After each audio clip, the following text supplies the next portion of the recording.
sektor-sektor apa gitu ya yang juga akan tentunya menguat selama bulan Mei ini dan sektor apa yang kebalikannya nih yang melemah di bulan Mei, Pak Henry? Baik, saya pertama Pak tadi ya mengulang yang tadi ya teman-teman. Pertama saya lagi memang perhatiin ke ITMG dan kawan-kawan nih Bapak, terutama di sektor. Yang pertama karena kalau kita perhatiin Pak, sekarang itu rupiah itu sedang melemah karena satu karena ada larangan minyak goreng, kedua karena ada kenaikan yield obligasi di Amerika Pak. Sekarang itu yield treasury di Amerika itu udah 2,7%. Nah, jadi kalau kita lihat data dengan inflasi Amerika yang cukup tinggi dan the Fed semakin agresif, kalau dia akan naikin bunga makin cepat, ini akan bikin Pak rupiah itu akan ada pelemahan dulu. Nah, kalau melemah, kita tahu yang paling diuntungkan ketika ada pelemahan rupiah itu adalah dari sisi eksportir, Pak. Nah, sekarang dengan harga bara yang udah nyentuh $300 lebih, Pak, $320 per metric ton, ini membuat batu bara itu menjadi sangat menarik karena satu dengan harga yang tinggi didukung dengan kedua ada pelemahan rupiah Pak, sehingga dari sisi pendapatan dalam rupiahnya akan lebih besar. Nah, itu yang pertama Pak. Jadi saya cari pertama mana perusahaan eksportir terutama ya khususnya batu bara. Nah, yang kedua saya perhatiin properti Pak, karena memang ketika kalau kita belajarin dari track record market selama ini, kalau ada komoditi boom, biasanya kalau komoditi boomnya itu lama Pak, dengan harga komoditas setinggi ini, biasanya nanti akan disertai dengan kenaikan kinerja di properti. Kita lihat beberapa saham seperti BSDE dan CTRA, itu marketing sales-nya itu menarik sekali ya. Itu press sales-nya BSDE itu sudah sampai 32% di Q1, mestinya kan 25%. Berarti kan ini udah di atas estimasi. CTRA memang 23% di Q1 secara pra penjualan, tapi itu pun karena target penjualannya naik 10% dibanding tahun lalu. Nah, ini properti sekarang sedang penjualan tuh sedang bagus, apalagi Bank Indonesia sekarang tetap ngejaga suku bunga di 3,5%, walaupun The Fed kelihatannya makin agresif naikin bunga. Nah, tapi dengan Bank Indonesia yang ngejaga suku bunga tetap rendah, ini akan menjadi sentimen positif untuk sektor properti, Pak. Nah, sekarang numpung lagi turun, ini bisa menjadi opportunity, tinggal kita tunggu nanti secara kalau ada volume mungkin by technical teman-teman baru mau masuk silakan, tapi kalau teman-teman yang memang pengen invest juga saya rasa dengan kinerjanya tahun ini properti yang di Q1 resultnya bagus sekali kalau kita lihat, ini bisa menjadi salah satu momentum buat teman-teman numpung harganya tuh lagi murah. Nah, kedua, kalau dari saham apa yang menarik kalau saya perhatiin nih Pak ya, itu saya senang dengan saham-saham sekarang sedang banyak recurring income. Recurring income tuh misalnya dia punya banyak mall, karena kita tuh tahu mall sekarang itu rame di mana-mana. Nah, sekarang dengan udah mulai rame, mobilitas masyarakat mulai dilonggarkan karena kasus COVID yang terus turun juga ya. Jadi ini bisa membuat pendapatan dari sisi recurring ini akan meningkat. Makanya saya suka Pakuwon Pak dan Summarecon. Itu menjadi dua saham yang menurut saya dari sisi sektor properti itu yang paling menarik menurut saya kalau dari sisi yang saya lihat nih Pak, dari Pakuwon dan Summarecon, karena mereka punya recurring income juga cukup besar. Mereka juga kalau Summarecon dan BSDE ini juga banyak di saham-saham yang cukup harganya juga yang masih rumah yang cukup murah gitu ya, di bawah 2 miliar, sehingga dapat benefit tax juga nih Pak dari dari pajak properti. Nah, itu dari sisi yang saya lihat saham yang masih menarik. Kalau perbankan memang dari sisi loan growth naik 6,6%, tapi harganya juga udah cukup price in Pak. Udah cukup tinggi lah kenaikan harga untuk perbankan. Jadi view-nya kalau untuk perbankan memang agak long term Pak.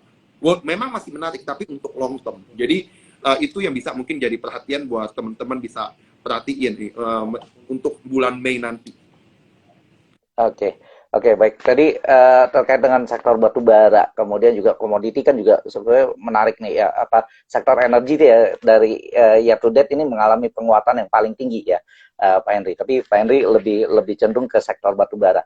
Nah, terkait dengan CPO nih ya, kemarin ini kan juga sebetulnya awal-awal juga mengalami penguatan yang sama bagusnya seperti batu bara, tapi kemudian ada larangan ekspor nih. Pak Henry melihat ini seperti apa nih? Ini kebetulan ada pertanyaan dari Rizka Dewi Triani ya, terkait dengan CPO ini, larangan ekspor dan kemudian pengaruh apakah akan mempengaruhi IHSG juga? Gimana nih Pak Henry? Baik, CPO saya rasa akan kaget di hari pertama kemarin, tetapi memang Pak dampaknya ada sedikit lah, mungkin agak-agak negatif, tapi sebenarnya itu nggak terlalu parah, nggak seperti yang diestimasi oleh kebanyakan orang ketika hari-hari pertama pengumuman. Karena satu, yang dilarang ekspor itu sebenarnya adalah palm oil. Jadi ini udah minyak mentah CPO yang udah diolah lagi. Tapi kalau minyak mentah dari CPO-nya sendiri itu nggak dilarang Pak untuk melakukan untuk ekspor. Nah, jadi yang memang sekarang itu kan yang masalah adalah tandan buah segar itu harganya turun karena dianggap kemungkinan penggunaan karena kita dilarang ekspor untuk beberapa bahan baku dianggap ini permintaan akan menurun. Karena kan selama ini kita pasarnya ekspor mungkin cukup besar ya, apalagi dengan harga komoditas CPO yang lagi naik tinggi nih Pak akibat perang Rusia Ukraina ini juga. Nah, itulah yang sekarang kalau kita lihat tandan buah segar itu turun. Nah, sekarang tinggal pertanyaannya emiten mana yang benar-benar bisa jual CPO, mana yang memang hanya dia memang kerja di refinery. Misalnya dia punya tandan buah segar, terus juga tandan buah segarnya diproduksi jadi refinery. Nah, mungkin itu ada pengaruh dari penurunan tandan buah segarnya, harga tandan buah segar. Tapi kalau yang memang ekspor CPO, yang murni minyak mentah dari CPO, itu nggak pengaruh. Karena memang itu nggak dilarang ekspor. Justru malah dengan kebijakan kemarin, itu kan bikin kita tahu Indonesia itu adalah eksportir terbesar untuk CPO. Jadi ketika berita kemarin muncul, harga CPO langsung naik nih Pak. Bahkan udah naik 12% dibanding akhir Maret. Nah, ini kan bisa bikin malah ekspor yang selama ini orang pikir CPO dilarang, ternyata CPO boleh ya. Ini akan menguntungkan perusahaan CPO malah. Makanya hanya hari pertama kan kita lihat ARB untuk beberapa saham seperti LSIP, ya, terus AALI, SSMS, itu kan turun 6% lebih itu hanya di hari pertama pengumuman. Tapi setelah itu kemarin malah naik 2%, 3%. Jadi ya berita memang memang hanya agak jelas arahnya bahwa yang dilarang itu bukan CPO-nya, tapi ya RDPO lah, itu palm olein namanya. Nah, seperti itu hasil olahan dari minyak sawit lebih lanjut. Kayak begitu Pak Reza. Oke, baik Pak Henry. Kemudian nih dari @darmini 453 nih Pak Henry. Saya jadi bingung katanya. Jadinya mau tapi apa enggak untuk menyambut sell on mau and go away gitu ya. Sell on May and go away gitu ya. Mengingat asing masuk terus gitu ya. Ini gimana nih mau beli atau jual nih katanya. Saya baru jual BBRI gitu apa baiknya nih Mei ini mendingan beli atau sell on May gitu ya. Gimana nih Pertama, Pak Henry jadi? saya mungkin buka pikiran teman-teman tentang sell in May itu sebenarnya bukan hal yang pasti. Tadi Pak Reza udah buka datanya. Dalam 5 tahun terakhir, 2 kali terjadi kenaikan, 3 kali terjadi penurunan. Sebenarnya Oke. sell in May, Pak, sebenarnya kayak kepercayaan, kayak orang ngomong banyak anak banyak rezeki. Apakah betul Hmm, orang banyak rezeki? Ya belum tentu juga ya. Atau ya, mungkin ada hemat pangkal kaya, banyak juga orang yang hemat tapi belum kaya-kaya juga banyak nih. Makanya itu kepercayaan aja bahwa dulu di Amerika sering terjadi di Mei itu terjadi penurunan. Tetapi apakah betul sell in Mei itu menjadi satu momok yang perlu ditakutkan? Saya rasa nggak selalu. Karena memang datanya pun dengan tadi 5 aja tuh 40% kemungkinan itu naik gitu. Nah, ya, kita coba kalau kita perhatiin apa yang membuat agak lebih optimis. Pertama, kita lihat di Amerika, Pak. Kenapa asing begitu banyak masuk Indonesia? Coba hmm, teman-teman perhatiin, di Amerika sekarang suku bunga dari Yield Treasury di sana itu cuma yang 10 tahun itu 2,8%. Jadi kalau teman-teman beli obligasi Amerika sekarang, yieldnya setahun hanya dapat 2,8%. Sedangkan inflasi di sana itu udah nyentuh 8,5%. ya, Berarti kalau kita lihat di sana, investasi obligasi di Amerika itu sedang rugi. Makanya dia lebih baik rebalancing. Investasinya lebih baik cari ke yang growth-nya sedang kencang. Siapa? Indonesia. Kenapa? Satu, kita sekarang pemerintah malah sedang longgar mobilitas masyarakat. Ekonomi kita sekarang sedang growth-nya kencang. PMI kita di atas 50. Berarti manufaktur sedang ekspansi. Kita pecah rekor. 4 miliar dolar lebih. Kalau trade balance kita positif, ini akan ngeredam Pak capital outflow karena The Fed mau naikin suku bunga. Mungkin The Fed naikin suku bunga itu bisa bikin asing sementara keluar. Tapi dengan pendapatan kita dengan trade balance yang positif, yang surplusnya 4 miliar dolar neraca perdagangan, ini kan bisa ngeredam capital outflow ini. Jadi dolar akan tetap stabil. Nah, itulah yang membuat saya ngerasa dengan kondisi sekarang, mestinya sih kita lebih optimis nih. Apalagi dengan asing yang terus-menerus masuk.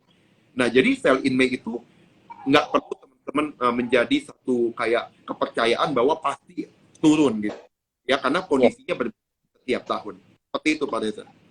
Ya, apalagi kalau kita tarik data ke belakang lagi Pak Henry ya. Ternyata tadi kalau 5 tahun terakhir 3 kali turun, 2 kali naik. Tapi kalau kita tarik data sampai 10 tahun terakhir, ternyata 50-50 gitu, apa 5 kali naik dan 5 kali turun gitu ya. Bahkan di tahun 2013, 2014, 2015 itu IHSG selalu hijau di bulan Mei ya Pak Henry ya. Dan di Betul.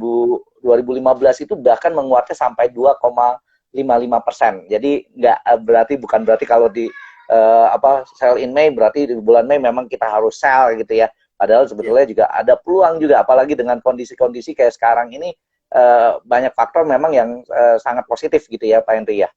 Betul Pak.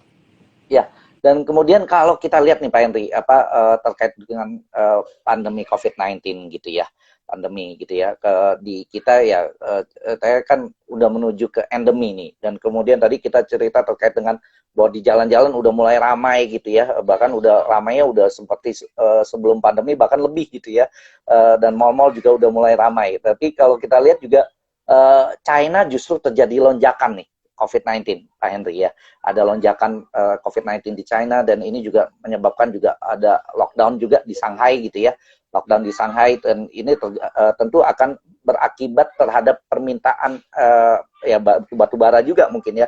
Kemudian juga tentunya komoditi dari berbagai negara ya, di mana jadi agak menurun nih karena China-nya juga lockdown karena COVID-19. Nah, Pak Henry sendiri melihat terkait dengan COVID-19 ini ya, baik itu di Indonesia maupun juga di negara lain ya termasuk dengan China. Nah, dampaknya nih apa ya? Seperti apa? Apakah juga di Indonesia nih kemungkinan endemi ini betul-betul akan kita menuju endemi atau memang akan ada kemungkinan lonjakan lagi nih di bulan Mei karena Ya, libur Lebaran ya? betul. Memang benar Pak ya, Kak. Sekarang itu inflasi di Amerika itu mestinya belum nyampe puncak, Pak. Kalau kita pelajarin, kita kan sekarang mungkin agak khawatir The Fed yang mau naikin bunga semakin agresif karena inflasi Amerika tuh nyentuh 41 tahun terakhir. Sekarang udah 8,5%. Seperti kata Pak Reza tadi, belum puncak. Pertama, karena China itu masih lockdown.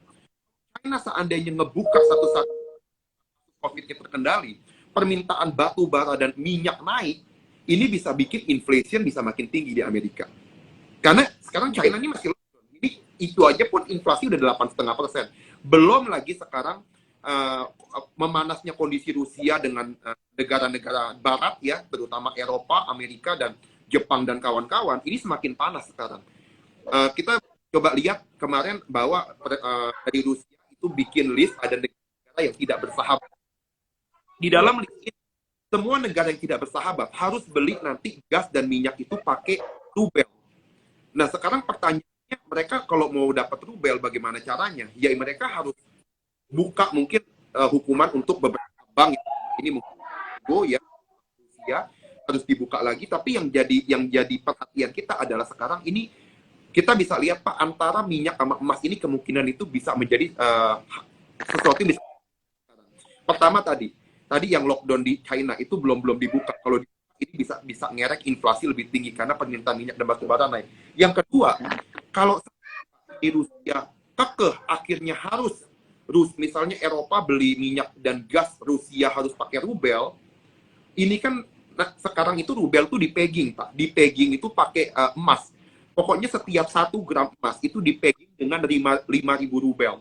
Nah, berarti nanti negara Eropa satu saat jika memang Rusia kekeh untuk jual minyak gas harus pakai rubel, berarti harus tukar cadangan devisanya atau dolar atau ininya dengan euronya tuh dengan emas dulu Pak. Baru emasnya ditukar dulu ke rubel.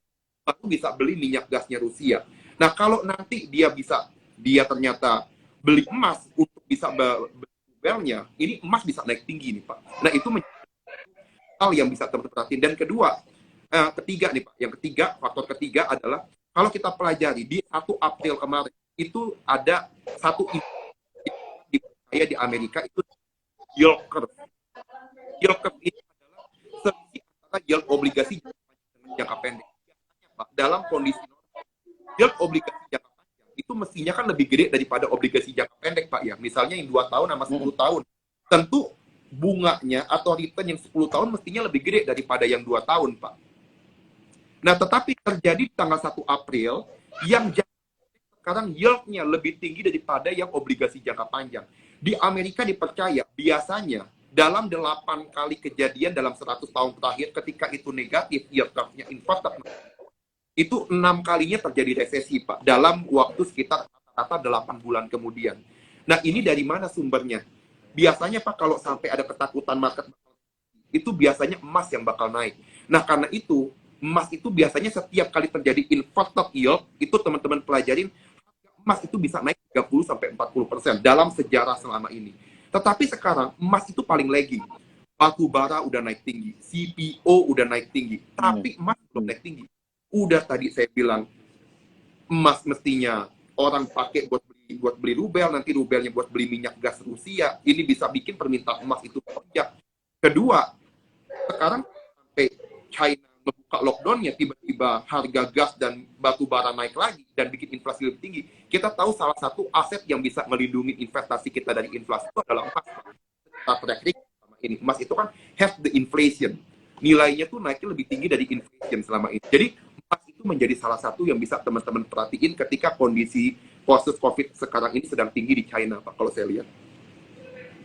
Oke, baik. Jadi terkait dengan emiten emas sendiri gimana, Pak Henry?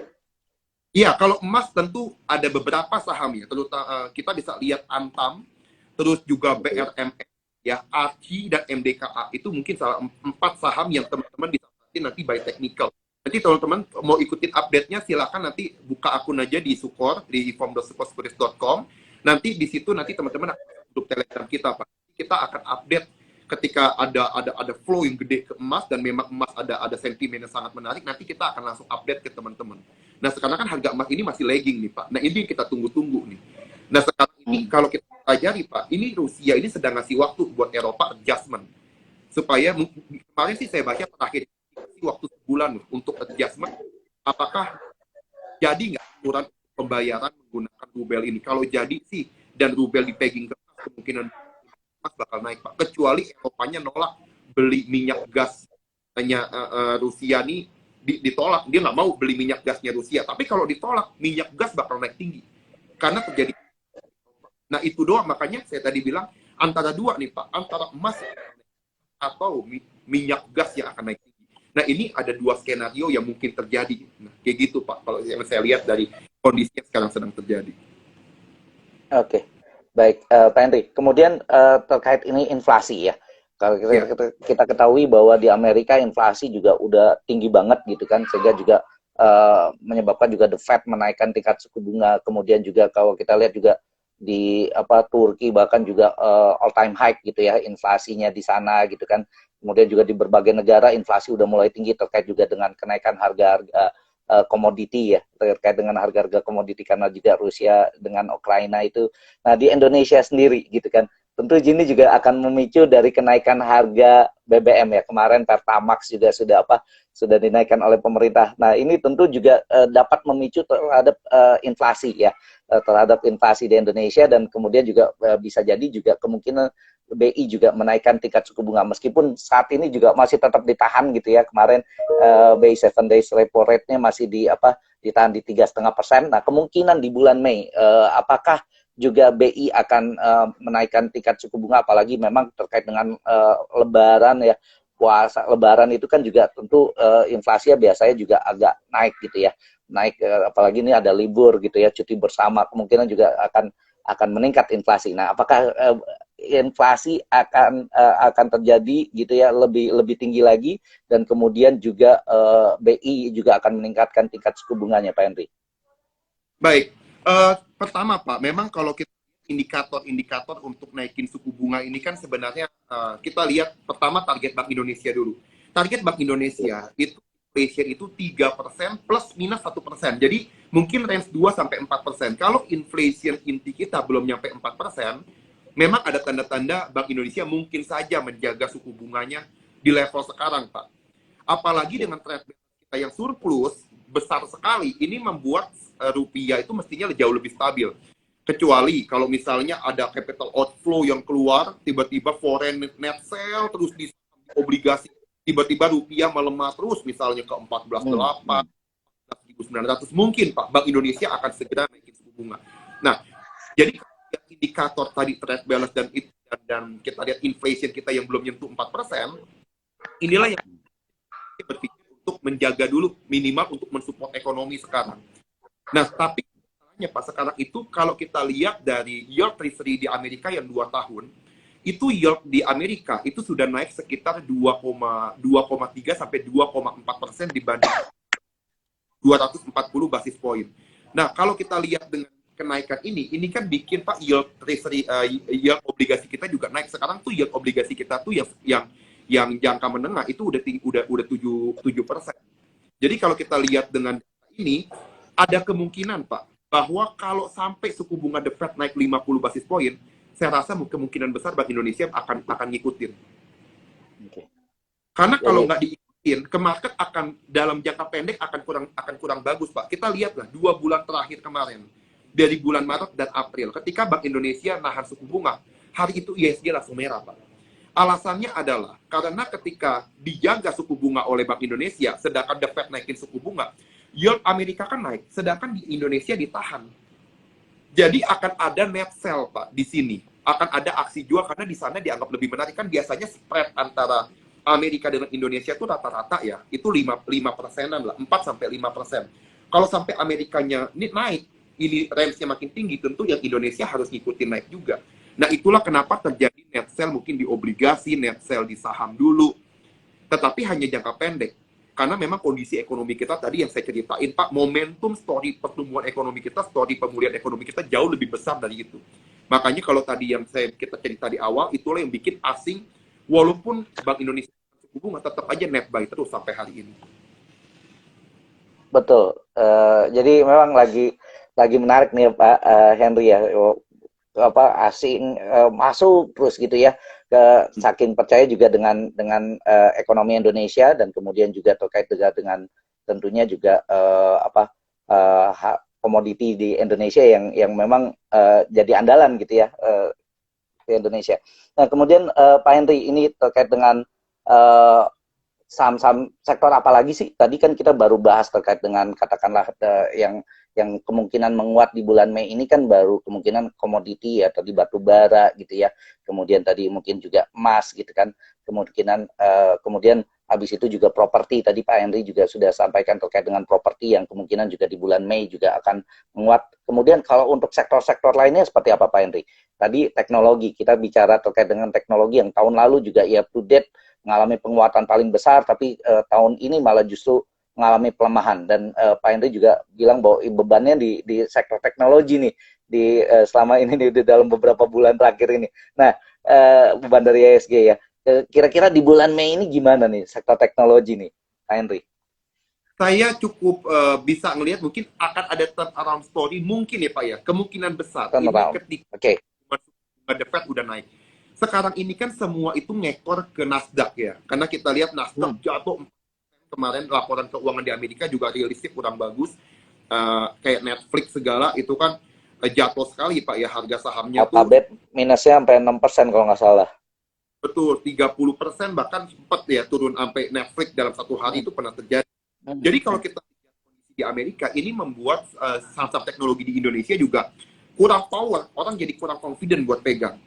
Nah, akhirnya nanti ketika sekarang suku bunga memang diestimasi bakal naik ke 50 basis poin, dan ternyata itu udah price in, Pak, dan nanti naik ke benar 50 basis poin, di situ kemungkinan besar Nasdaq akan ada rebound teknikal dulu, Pak. Dan di situ nanti kemungkinan besar ya, saham-saham yang udah koreksi dalam hari ini, mungkin teman-teman bisa perhatiin, mungkin BBYB, atau ya, itu bisa ada turnaround story juga Pak, ngikutin Nasdaq. Nah itu nanti saya lihat sih nanti setelah pengumuman biasanya. Kalau sekarang oke, semua spekulasinya karena seberapa besar sih agresivitas daripada The Fed, tapi setelah nanti pengumuman ya orang udah tahu ya, udah ke price in Pak, apalagi market memang udah turun, udah diskon dalam. Ini bisa ada rebound teknikal dan bisa ngekor ya, kenaikan saham-saham teknologi di Indonesia nanti setelah tanggal 4 Mei kemungkinan besar. Oke, baik.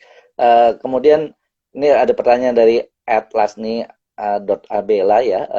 Sektor konsumer sekarang baru naik tinggi jelang Lebaran.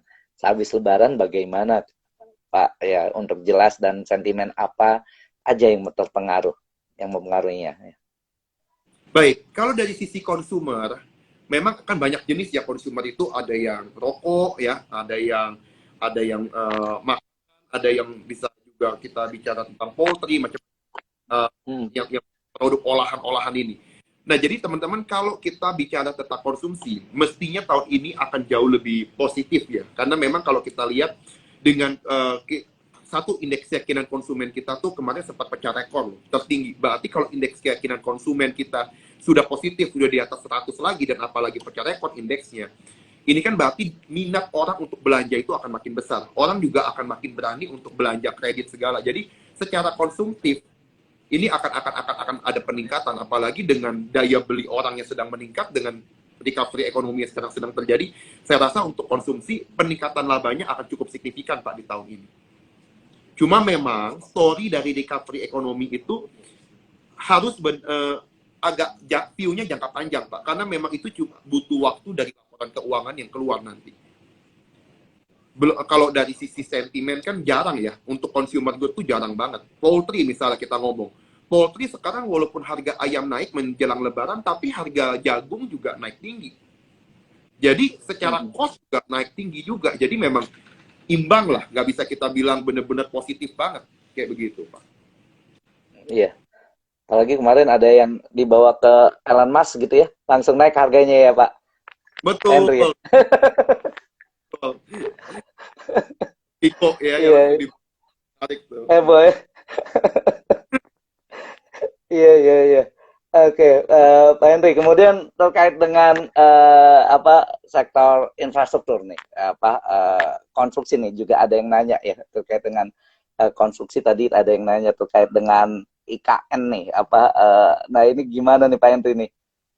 IKN sebenarnya udah lama ya, berita sudah lama banget ya. Jadi memang kalau Mhm. dibilang masih ada kekuatannya untuk ngedorong sentimen ini positif ke infrastruktur sih, saya rasa sih belum ya, belum kelihatan arahnya. Betul. Flow ke infrastruktur pun belum banyak kok. Dan sentimennya juga kita belum lihat ada story yang sangat menarik, karena kebanyakan perusahaan-perusahaan untuk yang konstruksi masih berusaha untuk ini Pak, untuk divestasi dulu lah jalan tolnya. Ada beberapa perusahaan yang sedang divestasi karena memang beban utangnya itu cukup besar. Nah, itu yang jadi memang cukup menjadi pemberat ya. Tetapi apakah memang kedepannya akan ada melalui ibu kota baru ada pengaruh?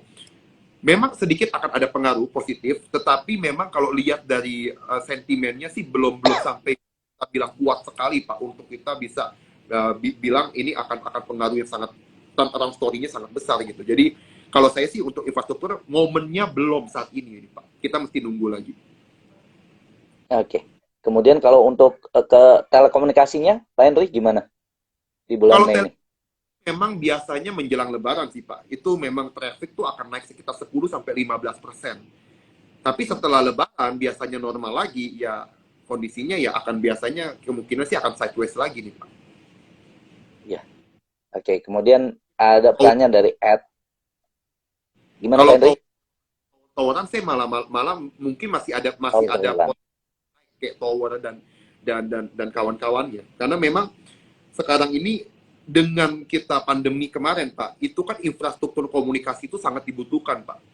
Traffic itu sangat besar dibutuh untuk ditambah, sehingga untuk dunia pertawaran ini menjadi salah satu hal yang positif kayak Mitratel, TOWR dan kawan-kawannya Pak. Oke. Untuk transportasi sendiri gimana Pak Henry? Transportasi saya malah positif Pak, asal memang beban utangnya nggak terlalu besar ya teman-teman ya. Kalau beban utangnya nggak terlalu besar dan dia memang punya kinerja yang kita lihat selama ini cukup stabil di tengah kondisi pandemi kemarin, saya rasa bisa teman-teman lihat kok. Itu karena memang tahun ini transportasi recovery-nya mestinya akan jauh lebih. Kalau kemarin ini simpelnya aja, kita kalau lihat kemarin prospektusnya Goto, itu kan TPV dari ride hailing juga naiknya signifikan sekali. Itu padahal belum tahun ini belum ke reflect loh. Apalagi kalau tahun ini dengan mobilitas masyarakat yang jauh lebih dilonggarkan, ini mestinya akan jauh lebih positif Pak. Jadi menurut saya menarik sih Pak buat kita perhatiin. Ya, kalau kita lihat kan juga di samping katakanlah juga mungkin energi gitu ya, yang mengalami penguatan kedua itu kan sektor transportasi ya Pak Henry ya. Kalau kita lihat sektor transportasi itu year to date-nya sudah menguat 19,48% gitu ya.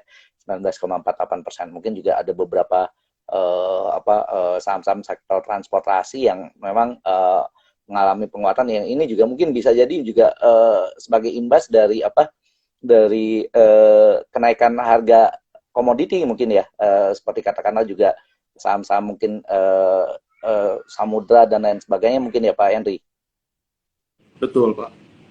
Logistik juga menarik tuh Pak. Kalau kita perhatiin untuk transportasi logistik. Ya, logistik ya. Kemudian kalau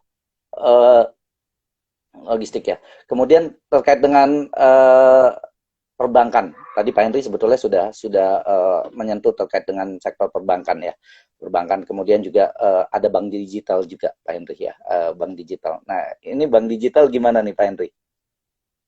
Ya, kalau bank digital, story-nya memang kalau buat jangka pendek ini agak cukup tertekan, Pak. Karena memang dalam jangka pendek ini kan kita lihat kondisi di Amerika terutama itu sangat besar peranannya. Kalau sampai The Fed naikin suku bunganya diestimasi jauh lebih cepat dan jauh lebih tinggi, ini akan bikin orang takut untuk pegang saham teknologi. Karena teknologi ini kan growth investing yang selama ini orang valuasikan dengan harga mahal karena orang kompensasi dengan growth-nya, Pak.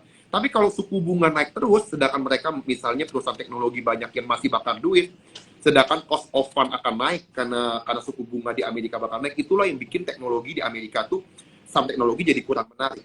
Dan biasanya kalau saham teknologi kurang menarik di Amerika itu akan bikin latah juga saham teknologi di Indonesia. Walaupun di Indonesia mestinya progres untuk view jangka panjangnya sih masih sangat positif, Pak. Karena kita lihat kayak Ato misalnya, tahun ini bahkan sudah laba kalau kita perhatiin kinerjanya. Nah, BBYB juga kita lihat kinerjanya juga cukup positif dengan program cost acquisition yang sangat efektif, dengan member get membernya, terus juga dari sisi didukung juga dengan ada grup dari Aku Laku, ini juga menjadi bisa membantu untuk sektor lendingnya. Terus juga dari sisi deposit juga cukup bunganya kan cukup menarik Pak ya, kalau kita lihat dari sisi depositnya. Nah itu makanya kita lihat dari sisi bank digital sebenarnya sih masih positif, cuma memang dengan sentimen dari Amerika inilah yang bikin kabar-kabar ini agak kurang bagus untuk sektor teknologi karena Nasdaq-nya juga jadi berat Pak di sana, kayak gitu. Oke. Kemudian yang mengalami penguatan ketiga nih Pak di antara sektor-sektor tadi ya ada energi di nomor 1 saat ini ya, DT menguat paling besar ya sektor energi, kemudian di nomor 2 ada sektor transportasi, di nomor 3 nih ada sektor perindustrian ya, sektor industri ya. Ini mengalami penguatan juga sampai 17,62% nih Pak Henry ya, di mana di situ juga ada Astra gitu ya, ada BMM dan lain sebagainya gitu. Nah Pak Henry melihatnya sektor perindustrian nih seperti apa nih di bulan Mei, kemungkinannya akan menguat atau seperti apa Pak Henry? Mestinya sih positif sekali nih Pak kalau industri ya, karena kalau tadi kita contoh ambil sampel tadi Bapak minta Astra ya, itu kita lihat sekarang pertama daya beli orang, kita lihat dengan kondisi sekarang mobilitas masyarakat yang udah longgar, terus juga purchasing manager index kita positif di atas 50 ekspansi, terus juga kita lihat daya beli juga masyarakat mestinya naik dengan harga, kita kan banyak proxy di komoditas sekarang harga sedang tinggi-tingginya. Kita lihatlah kemarin Astra, penjualan mobil paling laku itu bukan Avanza lagi loh Pak. Kalau kita perhatiin Innova Pak yang jadi mobil paling laku se-Indonesia. Padahal Innova harganya itu 300 sampai 400 juta. Bayangin, itu mobil paling laku sekarang di Indonesia. Berarti daya beli. Ada kelas ya berarti ya? Betul Pak, sedang tinggi sekali. Makanya itu untuk industri mestinya daya beli itu akan jauh lebih kuat di tahun ini. Recovery-nya sih menurut saya akan sangat besar ya. Nah, tapi kalau saya disuruh pilih, mungkin saya akan lebih lirik ke DRMA Pak, Dharma Polymetal. Karena satu konsumennya adalah salah satunya Toyota juga, Daihatsu juga gitu. Dengan capex dari Astra kan cukup besar Pak tahun ini. Jadi kalau kita lihat ke sana, Dharma ini punya potensi yang besar. Apalagi PI-nya sekarang cuma 7, setengahnya dari Astra. Jadi kalau saya lihat Dharma ini punya potensi yang sangat besar nih Pak, kalau kita lihat dari sisi fundamental bisnisnya. Oke, baik. Kalau di 2020 penguatan paling besar itu di sektor kesehatan Pak Henry ya. mengalami penguatan di sektor kesehatan. Nah, kemudian sekarang dengan katakanlah juga kita menuju endemi gitu kan, sektor farmasi kesehatan nih, kemudian juga rumah sakit gitu ya. Ini gimana nih Pak Henry? Kalau saya sih udah enggak sih Pak. Momen untuk rumah sakit dan farmasi saya rasa sih ya kalau mau masuk paling market sideways aja sih Pak. Enggak ada tanda-tanda kalau bakal ada kenaikan. Karena gini, panggungnya sekarang sedang ke saham-saham yang memang sedang pro Energi ke ya. ekonomi. Sedangkan sekarang di farmasi dan kauto itu kan sektor defensif Pak. Sektor defensif ya biasanya pertumbuhannya nggak tinggi-tinggi amat. Jadi udah ke estimate loh. Nah, makanya itu mungkin sentimennya akan kurang positif ke farmasi Pak dan rumah sakit. Oke. Jadi ke farmasi dan rumah sakit mungkin sentimennya agak kurang ya. Kemudian bicara terkait dengan batu bara. Batu bara kembali lagi ke batu bara nih Pak Henry ya. Batu bara tadi kan sebetulnya kan juga terkait dengan green economy ini juga nggak masuk gitu ya. Tapi sekarang justru malah dicari-cari juga oleh negara-negara Eropa yang selama ini mungkin juga nggak sudah mulai mengurangi konsumsi dari batu bara sendiri. Tapi terkait dengan Rusia dan Ukraina kembali memakai batu bara. Tapi kalau terkait dengan nikel sendiri gitu ya, nikel ya, tentunya seperti apa nih? Karena ini mungkin terkait dengan ekonomi yang terbarukan gitu ya, dengan juga dengan lebih ramah dengan mobil baterai dan lain sebagainya ya. Kemarin juga uh, Indonesia juga Pak Luhut kemudian juga ke Amerika juga bertemu dengan Elon Musk juga dalam rangka katakanlah juga mobil baterai dan lain sebagainya. Ini seperti apa nih nikel sendiri Pak Henry? Iya, banyak negara Pak sekarang memang berlomba-lomba di tahun 2050, 2060 itu menjadi negara yang emisi karbonnya itu sangat rendah atau nol ya Pak ya. Jadi arahnya memang jangka panjang view-nya ke sana semua Pak untuk ngedisrupt energi fosil itu dengan energi terbarukan. Cuma memang kita harus tahu bahwa untuk berubah ini satu investasinya sangat besar Pak. Itu butuh time frame menurut saya yang masih sangat panjang lah untuk mencapai kita bisa bertahap kurangin batu bara. Batu bara itu adalah energi yang paling sebenarnya. Jadi kalau kita lihat dengan contoh lah, kalau teman-teman lihat mobil listrik sekarang, memang ada mobil listrik yang murah. Paling murah juga harganya 400-500 juta, Pak. Itu pun hybrid, bukan yang benar-benar energi listrik. Jadi untuk investasi di mobil listrik, saya rasa tuh untuk mass production itu masih butuh waktu yang cukup panjang sih Pak untuk bisa masuk ke kantong masyarakat yang luas sih Pak ya. Karena memang harganya masih cukup tinggi, tapi memang arahnya sekarang arahnya ke sana. Tapi kalau apakah batu bara kalian takut dengan peralihan ini, saya rasa sih belum Pak. Karena memang batu bara ini saya rasa dalam 5 tahun ke depan sih masih sangat digunakan oleh sebagai pembangkit listrik dan energi kita.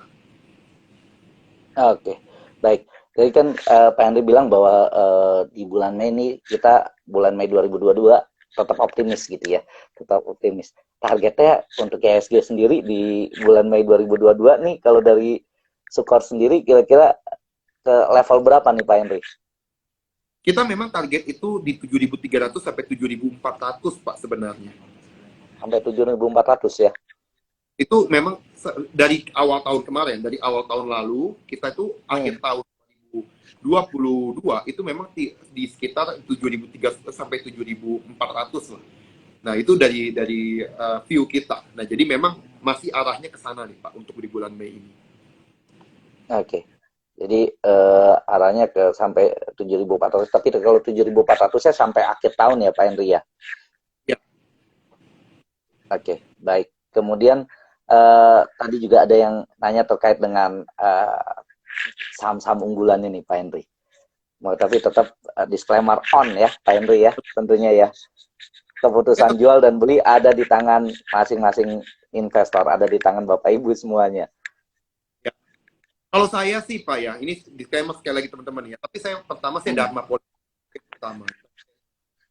Ya karena memang bisnisnya ini konsumennya saya lihat Hyundai ya, terus juga ada Toyota Daihatsu ini dengan penjualan mobil juga kita lihat terjadi lonjakan yang besar ya tahun ini ya, terus juga daya beli masyarakat sedang pulih. Jadi ini menjadi salah satu penggerak untuk Dharma Polimeter, terutama valuasi dia masih setengahnya Astra kalau kita lihat secara PE. Terus juga yang kedua BBYB juga menjadi salah satu saham yang sekarang sedang saya lirik, Pak. Apalagi hari ini ARB gitu ya. Ini saya sedang lirik banget. Cukup murah nih. Kalau kita lihat price to book value, kita lihat dia bahkan setengahnya Ato. Ato tuh punya PBV 19 kali. BBYB itu PBV sekarang sekitar 10 kali. Kalau bandingin sama BBHI bahkan di atas 50 kali. Jadi memang untuk dari sektor bank digital, udah dia punya konsep bank digital yang sudah cukup matang. Kalau kita lihat apalagi didukung oleh grup Aku Laku, dan itu kita tahu di belakangnya itu grup Alibaba juga. Jadi ini menjadi salah satu saham yang menarik buat saya perhatiin di BBYB ini. Kalau dari sektor batubara tadi, karena memang kita lihat dari pelemahan rupiah, terus juga dari sisi batubara yang tinggi ya, eksportir Pak. Jadi ITMG sekarang dari teknikal juga bagus, dari sisi fundamental juga menarik. Nah itu mungkin 3 dari saya nih Pak, yang menarik di mata saya. Oke. Kemudian kalau kita lihat Pak Henry ya, di ASEAN ini kan PI kita udah termasuk yang cukup tinggi gitu ya. PI untuk apalagi untuk saham-saham LQ45 nih. PI-nya sudah di 18,13 kali gitu ya. Ini kita hanya berada di bawah Filipina ya. Filipina yang PI-nya sampai 20,67 kali ya. Yang lainnya Thailand, Malaysia, Vietnam, bahkan juga Singapura itu PI-nya berada di bawah kita.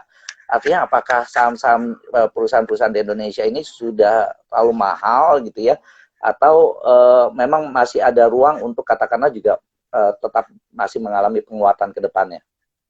Nah, ini kan asumsinya kalau kita pakai PI, Pak, itu kan pakai earning tahun lalu. Sedangkan tahun ini kita harus lihat apa sih indikator yang bisa kita lihat sebagai yang bikin earning kita itu bisa growth seberapa besar. Yang pertama, kalau kita lihat dari perbankan tadi udah disampaikan bahwa loan growth itu kita nyentuh 6,6%. Padahal targetnya itu cuma 8% loh setahun. Tapi sekarang aja udah 6% lebih. Jadi ini sudah sangat on the track sekali nih untuk lihat pemulihan ekonomi kita tuh di dalam fase yang sangat kuat. Kedua, ya tadi ya dengan pemulihan mobilitas masyarakat yang jauh lebih longgar, terus juga proksi komoditas kita yang besar, dan harga komoditas sekarang baik CPO, gas, batu bara, semua sedang harganya hampir all time high semua dalam 5 tahun terakhir. Jadi ini semua menurut saya menjadi salah satu pendorong earning kita tahun ini. Dan kalau earning kita tahun ini growth-nya bisa sampai 20%, saya rasa PI ini yang sekarang sedang dilihat ini masih cukup bisa kita terima, Pak. Walaupun PI-nya kelihatannya lebih tinggi dari negara lain, tapi kan kita belum lihat growth dari tahun ini, growth dari gitu. Earningnya. Oke, baik, baik.